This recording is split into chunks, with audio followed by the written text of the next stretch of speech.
often we have heard this phrase in our life, whether through books or whether through television or movies or even in our own conversation with people. The moment of truth. What does the moment of truth mean? The moment of truth is when we face the real self, who we really are, whether in issues or whether in relationships or even in events. We stand at the moment of truth. We no longer rely on masks. We no longer put on deceptions to please others or to make ourselves someone like a hero in events and situations. But we stand for what we are. That is the moment of truth. Years ago when I was a young lad and getting ready to go to the seminary, just a few months ago my mom passed away. It was a very difficult time for me to decide. Then finally I made my decision. I told my dad, I'm going to the seminary. My father said, why now? Why can't you just wait for a year or two to go into the seminary? My parents were always for it that at least one child should be given to the Lord. But it came at a very wrong time. My father had lost the only woman of his life that he loved with all his heart. They were practically inseparable. And the toll was taken on was on him to see her slowly die before his very eyes of leukemia. And now I am telling him I want to go to the seminary. It was just too much for him. He couldn't accept it. He said, can you not wait for a year or two? I told my father no. It was a real stunning moment for him. As a son, I have never said no to my father. It was that moment of truth for both of us. Here there is God and the other hand is my father. Who do I choose? Who will I say yes and who will I say no to? So my father turned away from me and he was leaving my room. He just said aloud, I am losing my family. They are all going one by one. I think that was something that I could never overcome, even in the years of the seminary when I went through. And I shuddered every time when I went back from my seminary break that I had to face him. The way I left, was it justified? Was it fair to him after he had been through so much? Did I leave him at the right moment or should I have waited? But I told him as he was leaving, if I don't go now, I will never leave at all. So it is now or never. And that was very painful for him to accept. And then when I finished my final year and I came back and on Easter Octave Friday, we were sitting and having our tea together. The church had already announced I was going to be a deacon. We had our tea and he told me, you know, I don't regret that you said no to me years ago. Today when I look back and I see all that you have gone through, I am glad at least my fatherhood had some meaning for me in my life. I am glad to have given my child to God. From now on, it is God who will take charge of him, not me. That was my last conversation with my father. The next day he died. It was not an easy time for any of us, crossing the threshold. Today, Jeremiah tells his people, you are at the brink of a threshold. The old covenant has come to an end. When you left Egypt, God made a covenant with you, and it failed through the kings. It failed through the many prophets who tried to bring you back from your brokenness to wholesomeness in God. All that failed. Now God makes a new covenant with you. No more will His laws be printed upon tablets to be read to you. It will be printed in your hearts. You will see His word right before your eyes, and you will hear His word from the word itself. He was talking about Jesus. Some 500 or 600, 500 years before the birth of Jesus, Jeremiah had already spoken of the new covenant. Because Jesus is the covenant. Jesus is the final covenant that God will make to the whole world.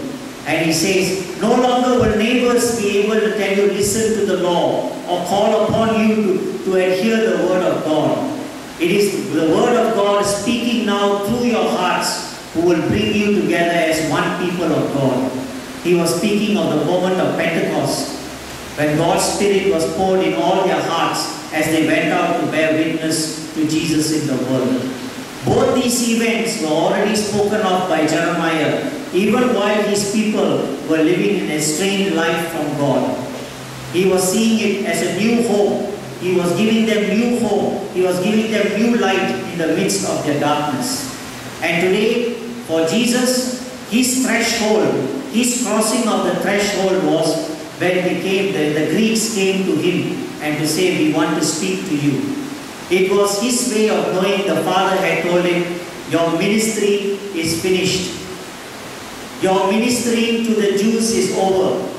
Now the time has come for you to cross your threshold into Jerusalem. Jerusalem, the place of death, is where you must go. Jerusalem is the place of death. By your suffering, death and resurrection, you will bring all nations unto yourself. You will gather all persons in the world, and they will come to know the ultimate revelation, God as Father. No more by any estranged names, or no more by names that only speak about His mighty and wonder, but they will come to know Him and love Him as a Father through your death and resurrection. You will bring all peoples to yourself.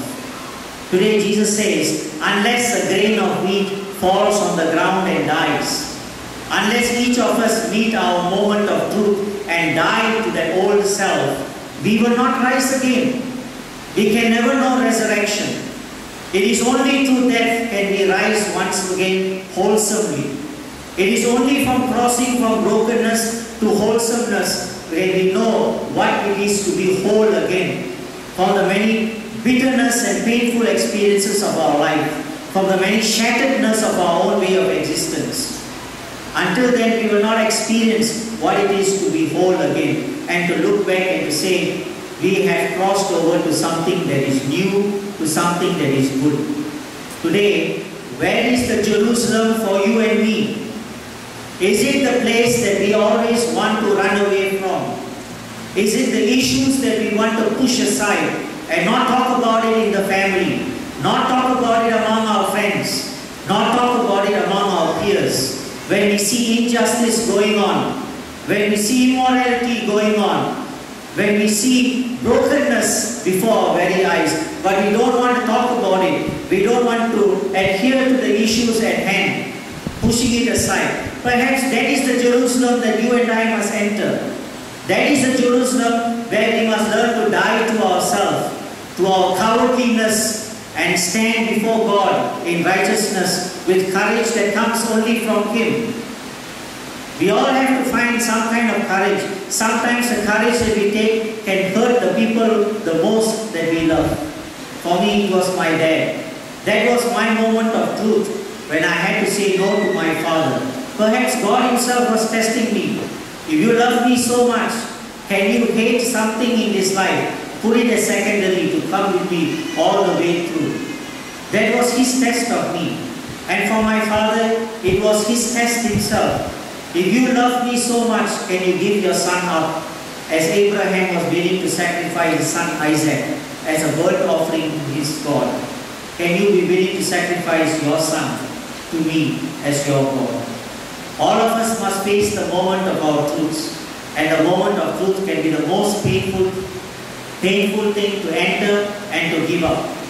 But it is there that He wants us. It is there that He wants us to enter wholesomely, so that we can be able to enter into His life fully and wholesomely again. My dear friends, all of us have some moments of truth to encounter in our life. And it could be peer pressure, it could be at home, it could be in our working environment, even in our school environment. I was telling this morning about a story about a young boy who had to stand up for the truth in his life. Because in his life, little boys were being bullied in school. One of them even jumped off the building and killed himself because he couldn't take the kind of harassment that was going on. And this boy saw it. He saw the boy jump down and die. He knew who was behind it. But he kept quiet. He kept quiet. And more, the painful memories, every time he went back to school, he saw the spot where the boy lay and died. He could not accept it. But there was a teacher who was observing him. One day called him aside, sat him on the bench and talked to him. Said, I see you every day morning coming and looking at the place where the boy died. Do you know something that nobody else knows? Do you know who was behind it? Perhaps today, if you are man enough, today, if you can read your moment of truth and stand up and say for yourself who it is, you can live life peacefully. And not only that, do you know that boy? The little one said, no, I don't know him. But yet he was a son to someone's family. He was a brother to someone's sister who is weeping and crying. Their tears are not to be in vain. Neither his death must be in vain. If today you can stand up and point out the perpetrator behind it, behind the whole scheming that had been going on, perhaps you can stop many others from jumping off the building due to peer pressure, due to pressure that they can't take anymore.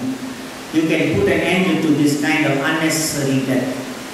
But as long as we remain silent, many others will become victims. In World War II, there was a nice author, I can't remember his name, I'm sorry. We are all getting old and we are all some form of medicated, in our life. Too much of medication every day. So it dulls our senses and our memories.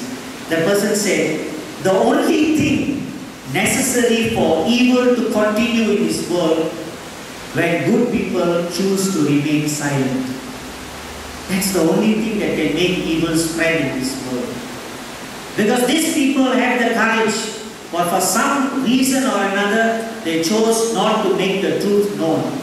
And as long as truth is not brought into the world, evil will continue to grow further and wider. It is truth that shatters all evil in the end, as light shatters darkness. The light itself is not killing the darkness, but its very radiance, the darkness shatters away. Today, as a church, are we people in dark, or are we people of the light and of the truth? God bless you. Amen.